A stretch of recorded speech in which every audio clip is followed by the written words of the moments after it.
مفتی مبشر احمد ربانی Islamic scholar نحمده ونصلي ونسلم على رسوله الكريم اما بعد فاعوذ بالله السميع العليم من الشيطان الرجيم من همزه ونفخه ونفثه بسم الله الرحمن الرحيم قل جاء الحق وزهق الباطل ان الباطل كان زهوقا۔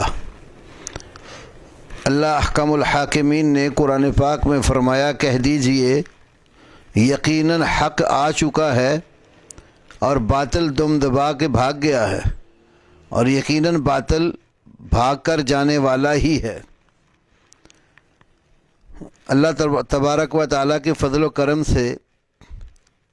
بر صغیر پاک و ہند کی فضاؤں میں اللہ نے ایک شیر دل مجاہد عالم حضرت علامہ احسان الہی ظہیر رحمہ اللہ کی صورت میں جمعیت اہل حدیث کو عطا کیا، جنہوں نے ہر میدان میں باطل کا پیچھا کیا۔ اگر کہیں رافضیت نے سر اٹھایا تو علامہ احسان الہی ظہیر رحمہ اللہ نے ان کے رد میں کئی کتابیں مرتب کی، جیسے شیعہ و تشیع، اشیعہ و اہل بیت، اشیعہ و سنہ۔ اور اگر قادیانیوں نے سر اٹھایا تو علامہ صاحب نے الحمدللہ القادیانیہ مرتب کی۔ تو اسی طرح قبر پرستوں نے، اور بلکہ قبر پرستوں کے امام نے، جسے وہ اعلیٰ حضرت کے نام سے یاد کرتے ہیں، پوری دنیا کے مسلمانوں کو کافر قرار دیا اور اپنے کفریہ اور شرکیہ عقائد کو برصغیر میں پھیلانے کی کوشش کی۔ تو اس شخص کا پورا بایو ڈیٹا اور اس کا تعارف اور اس کے نظریات پر ضرب کاری لگاتے ہوئے حضرت علامہ احسان الہی ظہیر رحمہ اللہ نے البریلویہ کتاب مرتب کی، جس کا ان کی زندگی میں تو قابل قدر کوئی شخص بھی جواب نہیں لکھ سکا، بلکہ جس وقت سعودی عرب میں احمد رضا خان کے ترجمہ قرآن پر اور نعیم الدین مراد آبادی کی تفسیر کے اوپر پابندی لگی تو بریلوی حضرات نے لاہور میں حجاز کانفرنس کی، تو علامہ شہید رحمہ اللہ نے اس کے جواب میں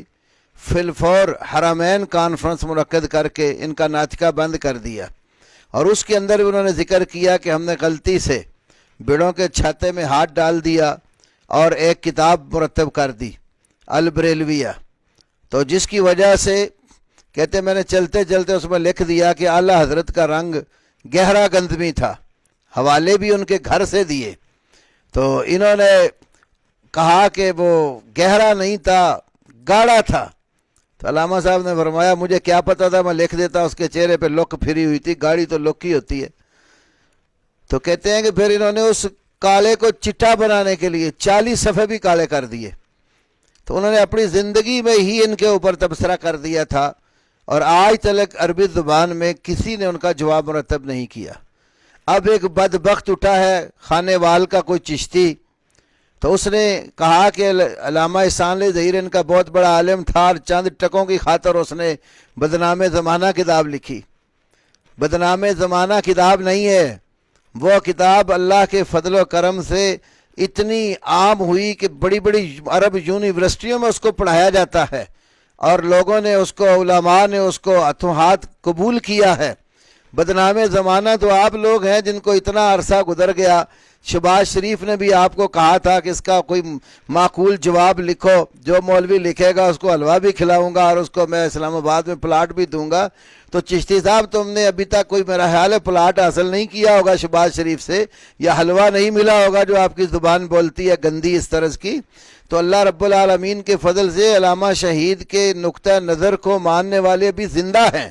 اگر عبدالحمید چشتی میں کوئی تھوڑی سی غیرت ہے، خود اس کا عربی میں جواب لکھے، اور ایک ایک حوالہ جو علامہ صاحب نے ان کے گھر کا دیا اس کا رد کر کے دکھائے۔ ابھی الحمدللہ علامہ شہید کے ماننے والے اور ان کے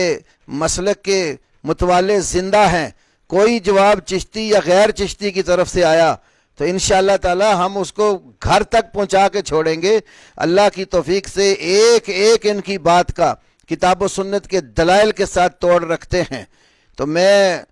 انتظار کروں گا اس دن کا جس دن عبدالحمید چشتی اپنے قلم کے ساتھ علامہ شہید کی اس کتاب کا جواب دے، اتنا جھوٹ بولتا ہے، اتنا جھوٹ بولتا ہے، کہتے ہیں سینکڑوں جواب لکھے گئے۔ چشتی صاحب میں آپ کو سینکڑوں کی معافی دیتا ہوں، آپ نصف سینکڑا کیا کوئی 10 جواب ہی اس کے پیش کر دیں، کہتے ہیں سینکڑوں جواب لکھے گئے۔ تو وہ بریلوی کیا ہے مولوی جو جھوٹ نہ بولے، سارے مسلک کی بنیاد ہی جھوٹ کے اوپر رکھی ہوئی ہے، اور جس کی خاطر جھوٹ بول رہا ہے اس نے بھی اپنی زندگی میں بڑے جھوٹ بولے، بڑی موضوعات اس نے اور من گھڑت روایات جو ہے قوم کو سنائی۔ اس کے رد میں بھی الحمدللہ میں نے کئی باتیں ریکارڈ کروائی ہیں، اور وہ اپنی زندگی میں کہتا تھا کہ ہم تو امام ابو حنیفہ سے سارا کوئی لیتے ہیں، اور امام ابو حنیفہ سے پوچھا گیا کہ آپ رفع جان کیوں نہیں کرتے تھے، میں نے صحابہ کے پیچھے نمازیں پڑھی۔ تراویح کی 20 کیوں پڑھتے ہیں جی میں نے صحابہ کے پیچھے پڑھی۔ تو میں نے اس کی زندگی میں بھی اس کو جواب دیتے ہوئے کہا تھا کہ تم اگر کسی ایک صحابی کے پیچھے امام ابو حنیفہ رحمۃ اللہ علیہ کا نماز پڑھنا یا تراویح پڑھنا ثابت کر دو تو ہم تمہارا مسلک قبول کر لیں گے۔ جھوٹ پہ جھوٹ، وہ بھی جھوٹ بولتے مر گیا، اور یہ خبیث بھی پیچھے بیٹھ کر اس کی جعلی کرامتیں بیان کرنے کے لیے جھوٹ پہ جھوٹ بولے جا رہے ہیں کہ سینکڑوں جواب لکھے۔ تو اس لیے ہم آپ کو سینکڑے معاف کرتے ہیں، آپ 10 ہی جواب کوئی لا کر پیش کر دے تو اللہ کے فضل سے یہ بات آزمائی ہوئی ہے، نہ خنجر اٹھے گا نہ تلوار ان سے، یہ بازو میرے آزمائے ہوئے ہیں۔ میں اس دن کا منتظر ہوں جس دن عبدالحمید چشتی کی طرف سے البریلویہ کو عربی زبان میں جواب آتا ہے۔ میں آپ کے لیے اللہ سے ہدایت کی دعا بھی ساتھ کرتا ہوں، اللہ آپ کو کفریہ اور شرکیہ عقیدے سے محفوظ رکھے، اور حق اور سچ، قرآن اور حدیث اور توحید اور سنت کی طرف اللہ آپ کو پلٹنے کی توفیق دے۔ وآخر دعوانا الحمدللہ رب العالمین۔